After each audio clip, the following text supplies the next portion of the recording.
കൊലപാതകിയല്ല, ഒരു തീവ്രവാദിയല്ല, പോലീസിനെ കയ്യേറ്റം ചെയ്തിട്ടില്ല, മദ്യപിച്ചു എന്ന് കള്ളക്കേസുണ്ടാക്കി, പരിശോധിച്ചപ്പോൾ മദ്യപിച്ചിട്ടില്ല എന്ന് പറഞ്ഞു. ഒരു കുഞ്ഞിനെയല്ലേ നിങ്ങൾ, വല്ലോന്റെ മക്കളല്ലേ, എന്നിട്ട് അതിനെ വന്ന് ന്യായീകരിക്കുകയാണ് നിങ്ങൾ. ഒരു നാണവുമില്ല.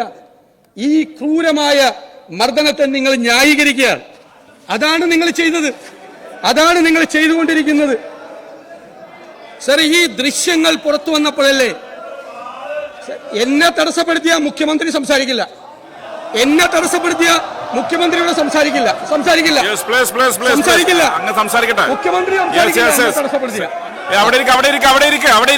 അങ്ങ് സംസാരിക്കേ പ്ലീസ്, അങ്ങ് സംസാരിക്കേ please please please please please please അവിടെ ഇരിക്ക്. സാറേ, പോലീസിനെ തിരുത്താനല്ല നിങ്ങൾ ശ്രമിച്ചത്, നിങ്ങൾ ഈ ദൃശ്യങ്ങൾ പിടിച്ചു വെക്കാനാണ് ശ്രമിച്ചത്.